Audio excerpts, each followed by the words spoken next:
हमने दमन सिखाया सदियों तक, इससे आदमी रूपांतरित नहीं हुआ, सड़ गया। इससे आदमी आत्मवान नहीं हुआ, विकृत हुआ, विक्षिप्त हुआ। और जो मनुष्य प्रकृति से टूट गया, उसका परमात्मा से जुड़ने का उपाय ही नहीं रह जाता, क्योंकि प्रकृति में ही परमात्मा की पहली झलक मिलती है। आदमी की बनाई हुई चीजों के बीच आधुनिक आदमी रह रहा है। सीमेंट के विशाल रास्ते हैं, इन्हें देख के परमात्मा की याद नहीं आ सकती। कैसे आएगी? घास का एक तिनका भी उसकी याद दिलाता है, और सीमेंट के विशाल राजपथ भी उसकी याद नहीं दिलाते। तुम मुझसे पूछते हो आधुनिक मनुष्य की सबसे बड़ी कठिनाई क्या है? यांत्रिकता। यंत्रों के साथ रहोगे तो यांत्रिक हो ही जाना पड़ेगा। वैज्ञानिक तो मानते भी नहीं कि मनुष्य यंत्र से कुछ ज्यादा है, और विज्ञान की छाप लोगों के हृदय पर बैठती जा रही, क्योंकि विज्ञान का शिक्षण दिया जा रहा है। हृदय का तो कहीं कोई शिक्षण नहीं है। प्रेम के गीत तो कहीं सिखाए नहीं जा रहे हैं। और इसलिए आज के लिए सर्वाधिक महत्वपूर्ण और जरूरी हो गई है एक बात, कि ध्यान का जितने दूर दूर तक प्रचार हो सके, जितने लोगों तक करना जरूरी है। क्योंकि ध्यान ही अब एकमात्र उपाय है कि तुम्हें फिर याद दिला सके अपनी आत्मा की, और ध्यान ही एकमात्र उपाय है कि फिर तुम्हें वृक्षों में, चांतारों में परमात्मा की झलक मिल सके। ध्यान ही एकमात्र उपाय है जो तुम्हें वापस प्रकृति की तरफ ले चले, और ध्यान ही एकमात्र उपाय है कि यंत्रों के बीच रहते हुए भी तुम्हें यंत्रों का मालिक बनाए रखे, यंत्रों का गुलाम ना हो जाने दे। ध्यान इतना जरूरी कभी भी नहीं था जितना आज है, क्योंकि ध्यान के बिना भी परमात्मा की याद आ जाती थी। समय ही नहीं कि कभी तारों से भी गुफ्तगू हो, अवसर ही नहीं कभी नदियों के साथ भी दो बातें हो जाएं। पुराने समय के ज्ञानियों ने मनुष्य को चौंकाया था, बार बार एक बात कही थी, कल दरिया ने भी कही कि देखो आदमी रहना, पशु मत हो जाना। आज खतरा और बड़ा हो गया है। आज खतरा यह है कि देखो आदमी रहना, यंत्र मत हो जाना। यह पशुओं से भी ज्यादा बड़ा पतन है, क्योंकि पशु फिर भी जीवंत है, पशु फिर भी यंत्र नहीं। बुद्धों ने नहीं कहा है कि यंत्र मत हो जाना, क्योंकि यंत्र नहीं थे। लेकिन मैं तुमसे कहना चाहता हूं कि खतरा बहुत बढ़ गया है, खाई और गहरी हो गई। पहले पुराने जमाने में गिरते तुम तो बहुत से बहुत पशु हो जाते, लेकिन अब गिरोगे तो यंत्र हो जाओगे, और यंत्र से नीचे गिरने का और कोई उपाय नहीं। और यंत्र से बचने की एक ही औषधि है, जागे हुए जियो।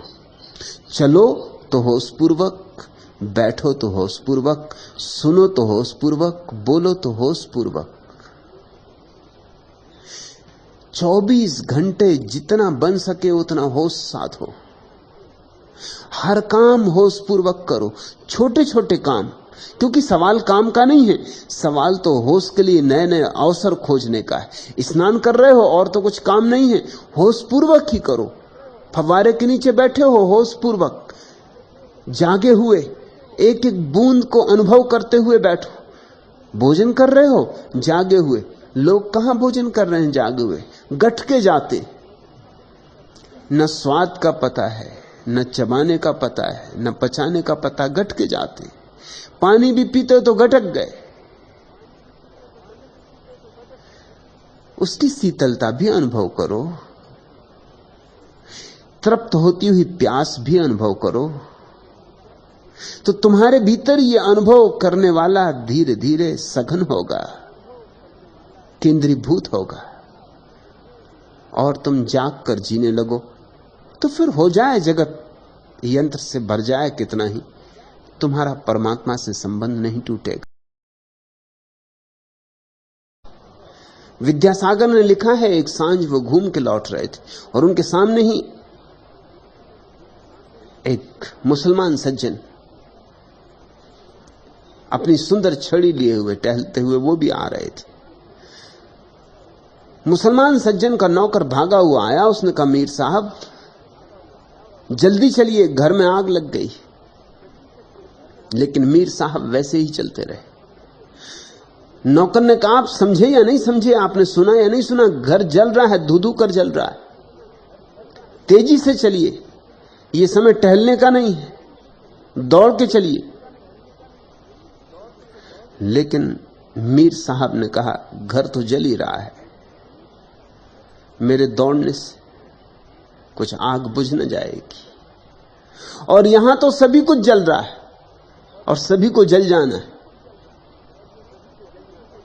जीवन भर की अपनी मस्ती की चाल इतने सस्ते में नहीं छोड़ सकता। विद्यासागर तो बहुत हैरान हुए। मीर साहब उसी चाल से चलते रहे, वही छड़ी की टेक, वही मस्त चाल, वही लखनवी ढंग और शैली। विद्यासागर के जीवन में इससे क्रांति घटित हो गई, क्योंकि विद्यासागर को दूसरे दिन वायसराय की कौंसिल में महापंडित होने का सम्मान मिलने वाला था, और मित्रों ने कहा कि इन्हीं अपने साधारण सीधे साधे फटे पुराने वस्त्रों में जाओगे, अच्छा नहीं लगेगा, तो हम ढंग के कपड़े बनवा देते हैं जैसे दरबार में चाहिए। तो वो राजी हो गए थे। तो चूड़ीदार पजामा और अचकन और सब ढंग की टोपी और जूते और छड़ी सब तैयार करवा दिया था मित्रों ने। लेकिन इस मुसलमान अजनबी आदमी की चाल, घर में लगी आग, और ये कहता है कि क्या जिंदगी भर की अपनी चाल को, अपनी मस्ती को, एक दिन घर में आग लग गई तो बदल दूं। दूसरे दिन उन्होंने फिर वो बनाए गए कपड़े नहीं पहने, वायसराय की दुनिया में पहुंच गए, वैसे ही अपने सीधे साधे कपड़ा पहने। मित्र बहुत चकित हुए, उन्होंने कहा, कपड़े बनवाए, उनका क्या हुआ? उन्होंने कहा, वो एक मुसलमान ने गड़बड़ कर दी। अगर वो मकान में आग लग जाने पर अपनी जिंदगी भर की चाल नहीं छोड़ता, तो मैं भी क्यों अपने जीवन की ढंग और शैली छोड़ूं जरा सी बात के लिए कि दरबार जाना है। देना हो पद भी दे दें, ना देना हो ना दें, लेकिन जाऊंगा अब अपने ही शैली से। मगर आज सब तरफ यंत्र कसे हुए, यहां शैली नहीं बच सकती, व्यक्तित्व नहीं बच सकता, निजता नहीं बच सकती। यदि तुम अत्यधिक होश से न जियो तो यंत्र तुम पर हावी हो जाएगा, तुम पर छा जाएगा।